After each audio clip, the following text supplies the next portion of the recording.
Hey guys, it's Nikki from SN Critics, and today I'm going to be doing a review of the Fitbit Blaze. So as you may or may not know, Fitbit has a lot of different watch options, and this one is one of the higher end ones. So it does offer you a lot of options and a lot of different features. So we're going to be discussing that in this video today. So let's begin. Let go of everything.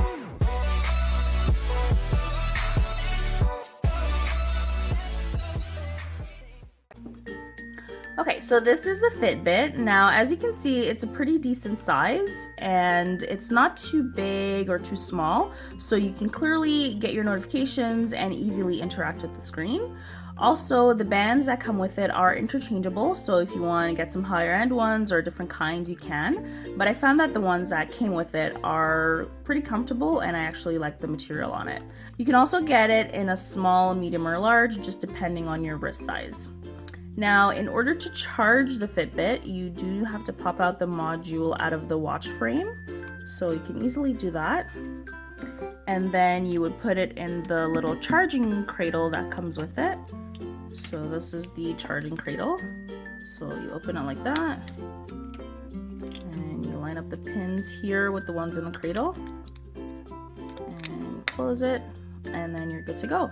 Now the battery life is really good on it. It lasts about 5 days fully charged, and it takes about an hour to 2 hours to charge it from empty. Okay.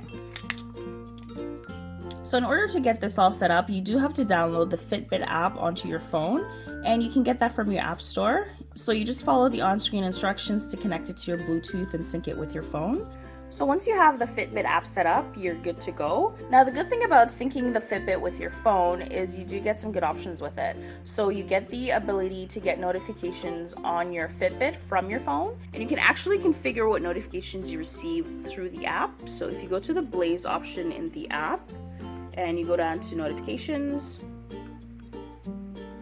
you can toggle on and off receiving call notifications, text messages, calendar events, emails, and you can even select notifications from different apps.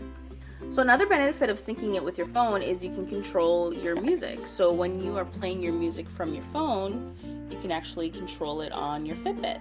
Now to access your music controls, you can pull down from the main screen of the Fitbit here. So it will show you what track is playing, and then you have the ability to skip, pause, and you can also turn up your volume. So you can press the top right button to volume up and the bottom to volume down. And you can also toggle on and off your notifications if you don't want to be interrupted.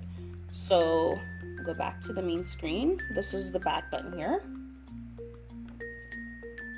In order to see your notifications that you've received, you just pull up from the main screen here. So you can see your emails, your text messages, and Twitter notifications. So I like that option a lot, that I can quickly access my notifications from there. Now when you're not on your main screen and you want to access your music controls or your notifications, so for example you're on one of these screens, you can use these two buttons. So the top button will bring up your music toggles, and the bottom one will put up your notifications. So the option to swipe down or up is only available on your main screen.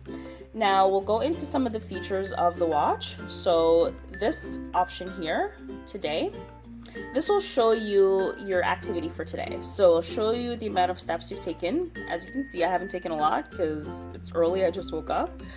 You can see your heart rate because it does have a heart rate sensor on the back.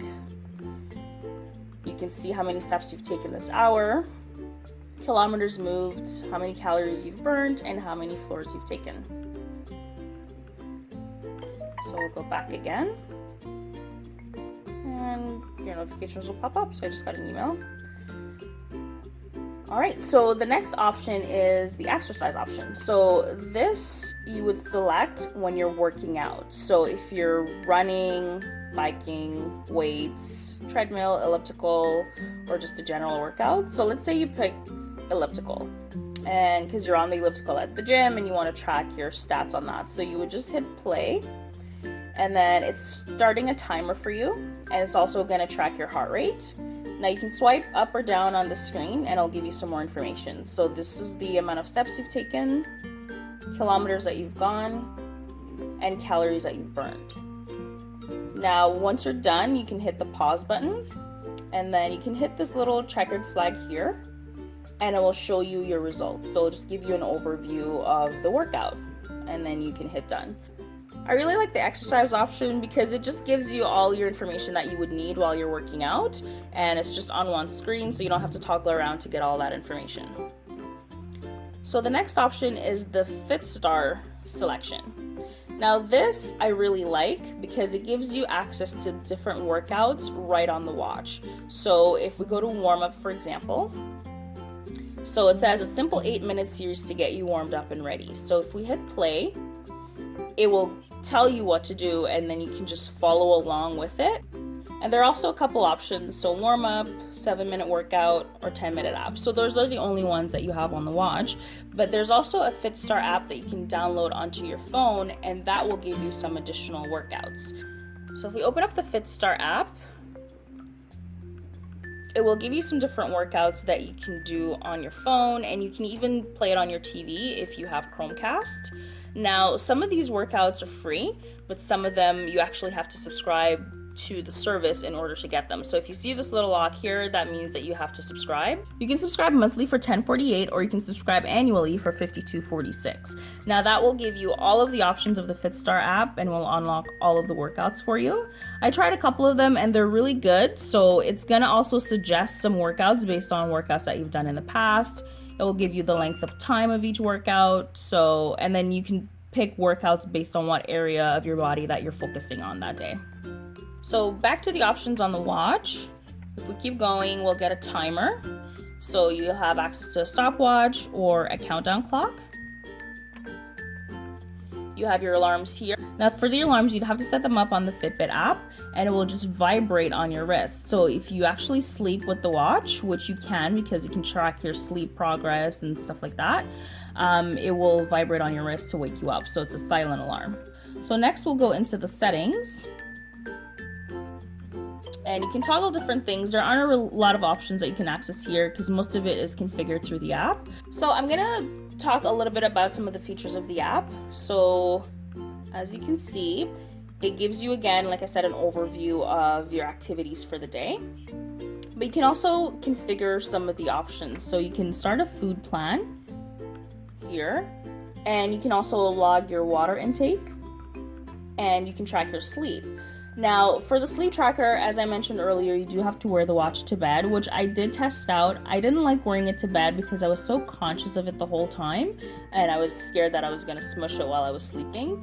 But I'm sure after you get used to it over time, then it'll be a lot easier, but you can track your sleep activity there. You can also connect with your friends, so if you have other people that have the Fitbit Blaze, you can sync it together, you can challenge each other, and track each other's progress. You can also access different challenges from the app. So basically different things to keep you engaged with it. So that sums up all the main features of the watch. So what I liked about it is the step counter, because I found myself paying attention to it throughout the day just to make sure that I'm hitting my step goals. And I also liked that it had a heart rate monitor, which actually detects when you're working out, so it will know when your heart rate is raised. So I like that. So what I didn't like about it was the whole setup process, because it's pretty extensive. You have to create a Fitbit account, you have to go through the whole syncing with your phone. So the setup does require some time, and if you have an older phone, again, like I said, you have to make sure that it's compatible with it by going to their website, because we were trying to do it with an older phone and it just wasn't working out. So you have to just be mindful of that.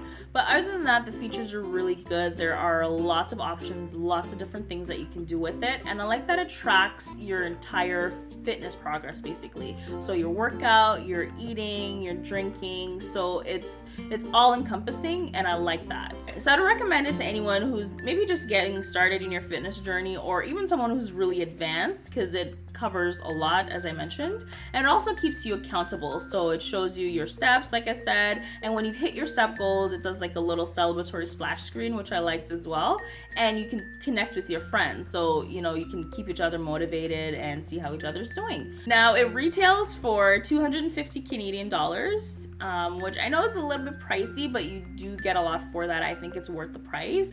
But for anyone who's price conscious, there are some cheaper brands that you can get, and they do offer a lot of features as well. Maybe not as extensively as this, but I mean, if you're on a budget, then maybe you look at those options instead. But that basically sums up the review of the Fitbit Blaze. Thank you guys so much for watching. Please tell us what you thought of our review. If you have the Fitbit, comment and tell us what you like about it or what you don't like about it. And don't forget to subscribe to our channel for more content like this. Thank you guys for watching, and see you next time.